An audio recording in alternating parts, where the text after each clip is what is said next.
எல்லாருக்கும் வணக்கங்க.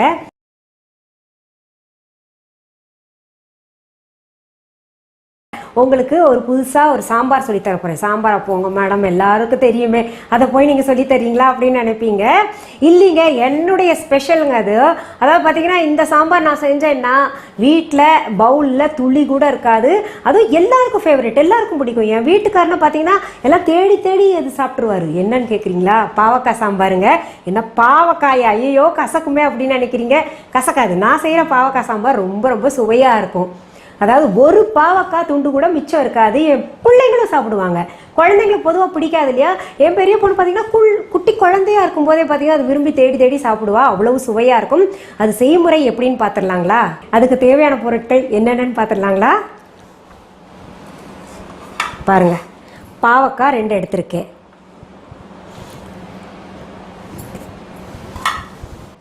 அடுத்தது தக்காளி கொஞ்சம் பெருசாகவே 3 எடுத்திருக்கேன். அடுத்தது பச்சை மிளகா 2 எடுத்திருக்கேன். அடுத்தது கறிவேப்பிலை இலைகள் ஒரு 10-15. அடுத்தது பொடியா நறுக்கின கொத்தமல்லி இலைகள் 1 டேபிள் ஸ்பூன். அடுத்தது சின்ன வெங்காயம் 1க்கு 2 உரிச்சுக்கணுங்க. ஃபுல் தோல் எடுக்க வேண்டாம். உரிச்சிட்டு அது நல்லா அலசி வச்சுக்கலாம். அதுக்கு மெயின் துவரம் பருப்பு கிட்டத்தட்ட ஒரு 150 கிராம் எடுத்திருக்கேன். சின்ன ஒரு பாதி எலுமிச்சை அளவு புளி எடுத்து ஊற வச்சிருக்கேன். சாம்பார் தூள் 1.5 டீஸ்பூன். மிளகாய் தூள் 1 டீஸ்பூன்.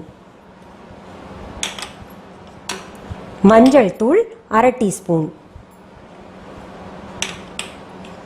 பெருங்காயம் 1/2 டீஸ்பூன். மல்லித்தூள் 1.5 டீஸ்பூன். கடுகு 1 டீஸ்பூன்.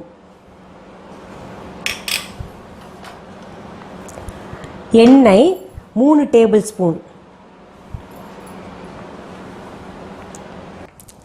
வெந்தயம் 1/2 டீஸ்பூன். உப்பு தேவையான அளவு. சரி, இப்போ நம்ம என்னென்ன பொருள் தேவைன்றது பார்த்துட்டோம் இல்லைங்களா? நீங்கள் நினைப்பீங்க, என்ன நம்ம மற்ற சாம்பார் செய்கிற மாதிரி தான் இது எல்லா பொருள் போடுறாங்கன்னு சொல்லிட்டு. சரி, அது செயல்முறை இப்போ பார்க்கலாங்களா? பாருங்க, துவரம்பருப்பு அலசி நான் குக்கரில் போட்டிருக்கேங்க. அதில் என்ன பண்ணும், நம்ம இந்த வெங்காயத்தை போட்டுக்கலாம். முழுசாகவே அப்படியே போட்டுக்கோங்க. அதில் இந்த 2 பச்சை மிளகா இருக்கு இல்லையா, அதையும் போட்டுக்கலாம். அடுத்தது பார்த்தீங்கன்னா கறிவேப்பிலை இருக்கு இல்லையா, அதையும் போட்டுக்கலாம். கருவேப்பிலை தாளிக்கும் போது சுருட்டிக்கும், அதனால் நான் பார்த்தீங்கன்னா அது எண்ணெய் குடிச்சிருதுன்னு சொல்லிட்டு நான் அப்படியே பச்சையாக போட்டுப்பேன் இதுலேயே வேகும்போது. அடுத்தது வெந்தயம் போட்டுக்கலாங்க. 1/2 டீஸ்பூன் இருக்கு இல்லையா வெந்தயம், அதையும் போட்டுக்கலாம். அடுத்தது பெருங்காயத்தூள் போட்டுக்கலாம். 1/2 டீஸ்பூன் சொல்லியிருந்தேன், அதையும் போட்டுக்கலாம். அடுத்ததுங்க மஞ்சத்தூள். மஞ்சத்தூள் கொஞ்சம் போட்டிருக்கேன். 1/2 டீஸ்பூனில் ஒரு 1/4 டீஸ்பூன் போட்டிருக்கேன். அப்புறம் நம்ம தேவையான அளவு தண்ணி ஊற்றி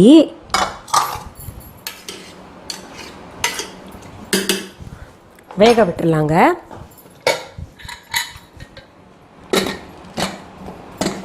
அடுப்பில் வச்சிடலாம் நம்ம. இப்போது ரொம்ப முக்கியமானது அடுத்தது என்ன பண்ணுறோன்னா, இந்த பாவக்காய் இந்த குழம்புக்கு சுவை சேர்க்கிறது எப்படின்னா, நம்ம ஸ்லைஸ் எந்த அளவு இருக்கணும்னு பார்த்துக்கலாம். இந்த பாருங்கள், ரொம்ப நைஸாகவும் இருக்கக்கூடாது, ரொம்ப தடியாகவும் இருக்கக்கூடாது, குண்டாகவும் இருக்கக்கூடாது. இந்த அளவு இருக்கணுங்க.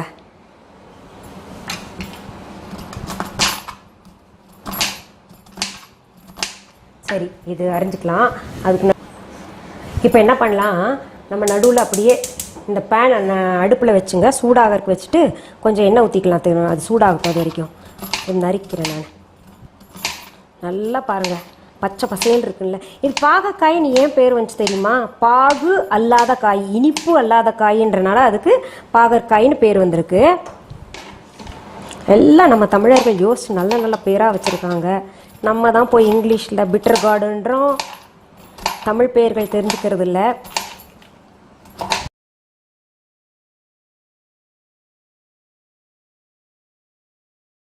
நம்ம நறுக்கிக்கிட்டோம். ஒரே அளவாக இருக்கும் எல்லாமே. நீங்கள் எடுத்தீங்கன்னா ஒரே அளவில் இருக்கணும். இப்போது அது பேன் வந்து சூடாயிருச்சுங்க. இதுக்கு கொஞ்சம் எண்ணெய் மட்டும் 3 டேபிள் ஸ்பூன் சொன்னேன் பார்த்தீங்களா?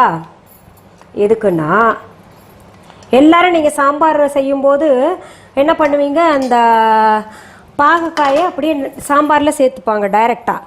அப்படி சேர்த்தாங்கன்னா தான் நமக்கு கசப்பு தன்மை கொடுக்கும். நம்ம இப்போ என்ன பண்ணோம், இந்த பாகக்காயை நம்ம தனியாக வதக்கி நல்லா ஃப்ரை பண்ணி வச்சுக்கணும்.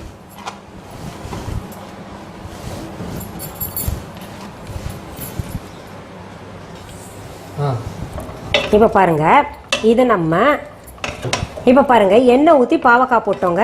போட்டு நல்லா வதக்கணுங்க. அது வதக்கிறப்ப என்ன பண்ணணும், நம்ம உப்பு சேர்த்துக்கணும். அதில் உப்பு சேர்த்தா அந்த என்ன சொல்கிறது, அந்த கசப்பு தன்மை இருக்கும் இல்லையா, கொஞ்சம் அந்த உப்பு வந்து அப்படியே இழுத்துக்கும்.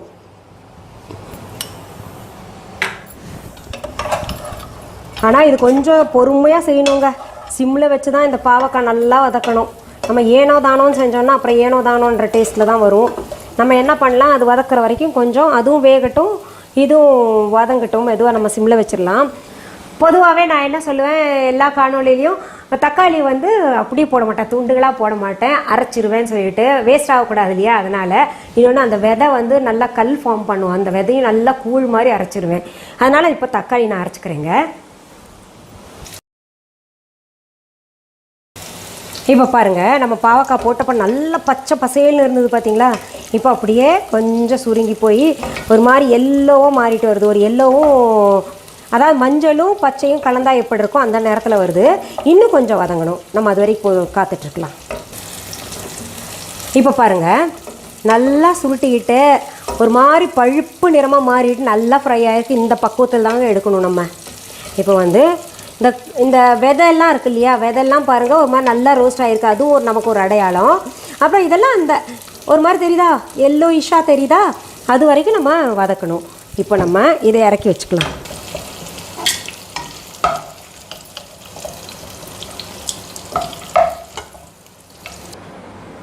இப்போ பாருங்கள், நான் ஒரு பவுலில் எடுத்து வச்சுருக்கேன்ல இந்த பாவக்காய், எவ்வளோ இருந்தது இப்போ பாருங்கள் சுருங்கி போய் கொஞ்சம் ஆயிடுச்சு இல்லையா. சரி, இது இப்போ நம்ம தனியாக வச்சுக்கலாம். இது என்ன பண்ணலாம், இது மறுபடியும் அடுப்பில் வச்சுங்க. இந்த எண்ணெயோடையே இன்னும் கொஞ்சம் எண்ணெய் போட்டுக்கலாம். தாளிக்கிறதுக்கு போதும், இவ்வளோ எண்ணெய் போட்டுங்க. அது சூடாகட்டும். நம்ம அதுக்குள்ளே இந்த குக்கரில் வேக வச்சோம் இல்லையா, இந்த குக்கரில் வேக வச்சதை திறந்து பார்க்கலாமா. விசில் போயிருக்கு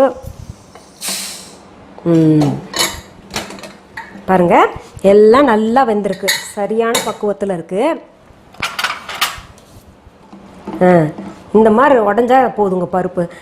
இதை வந்து ஒரு சிலர் என்ன பண்ணுவாங்க, அதை கடைவாங்க. பட் அந்த கடைஞ்சா வந்து டேஸ்ட் நல்லா இருக்கிறது இல்லை. இப்படி இருக்கணும். இப்போ ஹோட்டல் சாம்பார்லாம் பார்த்தீங்கன்னா ரொம்ப கடைஞ்சிருக்க மாட்டாங்க, இந்த மாதிரி தான் இருக்கும். பருப்பு வந்து முழுசாகவும் தெரியும், நல்லா வெந்திருக்கும். இப்படியே இருக்கட்டும். அடுத்தது நம்ம என்ன பண்ணியிருக்கோம், இந்த தக்காளியை அரைச்சி வச்சுருக்கோம் இல்லையா. பாருங்கள், 3 தக்காளி சொல்லியிருந்தேன், அதை அரைச்சி வச்சுருக்கோம். இப்போ நம்ம நெக்ஸ்ட்டு என்ன பண்ணணுன்னா, எண்ணெய் சூடாயிருச்சு, அதில் இந்த கடுகை சேர்த்துக்கலாம். 1 டீஸ்பூன் சொல்லியிருந்தேன்.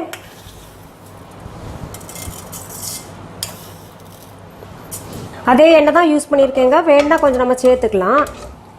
இன்னொன்றுங்க, பொதுவாக சொல்லுவாங்க சமைக்கும் போது பார்த்தீங்கன்னா பொரியல் ஒரு எண்ணெயில் சமைக்கணும்.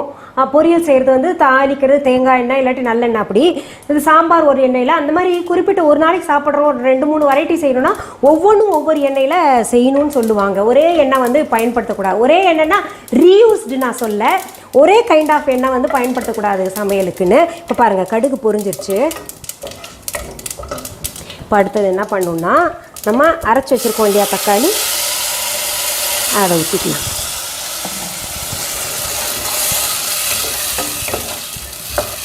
ஊற்றிட்டுங்க, நம்ம ஏற்கனவே உப்பு வந்து அந்த பாவக்காய் வதக்கும் போது போட்டிருக்கோம். இப்போ இதுலேயும் கொஞ்சம் சேர்க்கணும். பார்த்து பிறகு நம்ம வேணால் சேர்த்துக்கலாம். சர்க்கரையும் சேர்க்கறதுல தேடும் சேர்க்கறதுல ஒன்றும் இல்லைங்க. நீங்கள் இந்த மெத்தட்லேயே செஞ்சிங்கன்னா ரொம்ப சுவையாக இருக்கும் பாருங்கள். இப்போ உப்பு போட்டிருக்கேன்ல, அடுத்தது நம்ம மஞ்சத்தூள் போட்டுக்கலாம். ஏற்கனவே பருப்பில் போட்டிருக்கோம், இன்னும் கொஞ்சம் நான் அதில் பாதி இதில் பாதி சேர்த்துப்பேன். ஏன்னா மஞ்சத்தூள் வந்து நமக்கு கிருமி நாசினி அது ஒன்று, அப்புறம் வந்து வயிற்றில் இருக்கக்கூடிய புண்ணெல்லாம் ஆற்றிடும். எந்த ஒரு இருந்த கிருமிகள் இருந்தாலும் அழிச்சிரும் இல்லையா. கொஞ்சம் மஞ்சத்தூள் நான் வந்து கொஞ்சம் கூடுதலாகவே வழக்கத்தை விட பயன்படுத்துவேன். அதுக்கடுத்தது பார்த்திங்கன்னா நம்ம இப்போவே உடனே மிளகாத்தூள் சேர்த்துக்கலாம். 1 டீஸ்பூன் சொல்லியிருந்தேன், மிளகாத்தூள் சேர்த்துட்டேன். அடுத்தது மல்லித்தூள் 1.5 டீஸ்பூன் சொல்லியிருந்தேன், மல்லித்தூள் போட்டாச்சு. அடுத்தது சாம்பார் தூள். மல்லித்தூளும் சாம்பார் தூளும் ஒரே அளவு இருக்கணும்.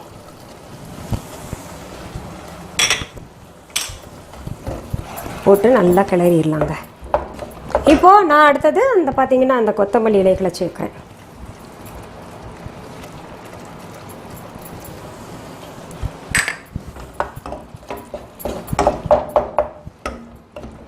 இந்த தக்காளி வந்து பச்சை வாசனை போட்டுப்பா. தக்காளி மட்டும் இல்லை, அதில் போட்டிருக்கிற அந்த மல்லித்தூள் மிளகாத்தூள் இதெல்லாம் பச்சை வாசனை இருக்கும் இல்லையா, அது போகிற வரைக்கும் நம்ம கிளறிட்டு இருக்கலாம்.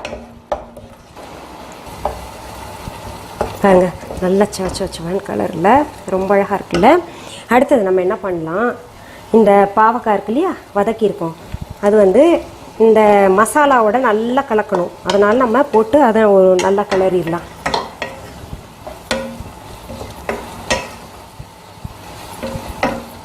பாருங்க நல்லா அந்த மசாலாவோட மிக்ஸ் ஆகிடும். இப்படி இருக்கணும். கலந்த உடனே கொஞ்சம் நம்ம தண்ணி சேர்த்துக்கலாம்.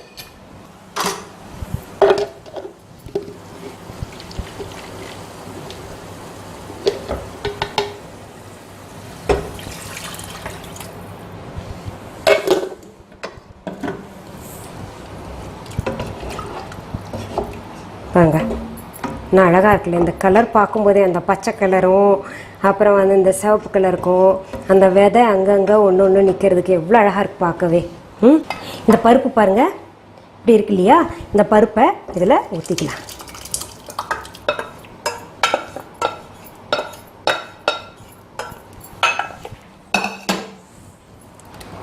ஊற்றி எல்லாம் சரிசமமாக கலந்து விட்டுட்டு இப்போ தண்ணி நமக்கு சரியாக இருக்கான்னு பார்த்துக்கணும். தண்ணி வந்து இன்னும் கொஞ்சம் குழம்பு வந்து இதாக இருக்கலாம், லிக்விடாக இருக்கலாம் அப்படின்னு நினச்சா கொஞ்சம் ஊற்றிக்கலாம். நான் கொஞ்சம் சேர்க்குறேன் இப்போது, ஏன்னா இதுக்கப்புறம் கொதிக்கணும்ல.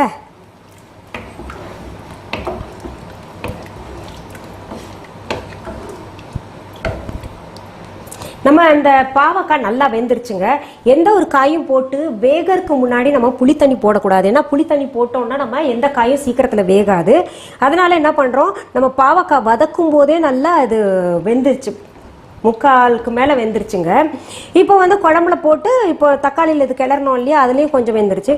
இப்போ கடைசியில் நம்ம இந்த புளித்தண்ணி ஊற்றுறோங்க. நான் புளி கரைச்சி வச்சுருக்கேன். கரைச்சி வச்சதை வந்து இதெல்லாம் ஃபுல்லாக ஊற்றிக்கலாம். ரொம்ப கொஞ்சம் தான் நான் புளி பயன்படுத்துவேன்.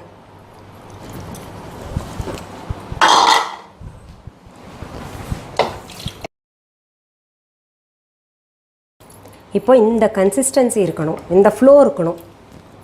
என்ன சொல்கிறதுங்க பாருங்கள், இப்படி இருக்கணும். இப்போது என்ன பண்ணலாம், நம்ம இந்த மூடி போட்டு மூடி விட்டுடலாம். நல்லா கொதிக்கட்டும், நல்லா நுரையா அந்த மஞ்சள் கலர்லாம் வந்து மேலே நிற்கணும். இன்னும் கொஞ்சம் பாவக்காய் வெந்துடணும். அதுக்காக நம்ம மூடி வச்சுட்டோம், கொஞ்சம் காத்திருக்கலாம்.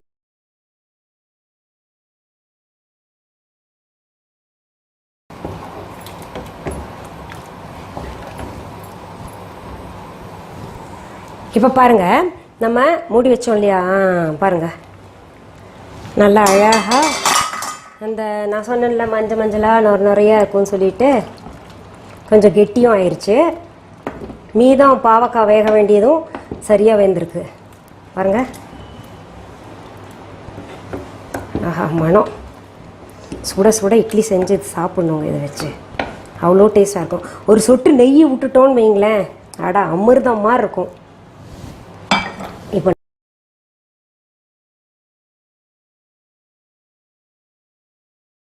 இப்போ பாருங்கள் பாவக்காய் குழம்பு, அங்கங்கே பாவக்காய், பச்சை மிளகா, அந்த பாவக்காய் விதை எல்லாம் சேர்த்து என்ன அழகாக இருக்குது பார்க்கவே.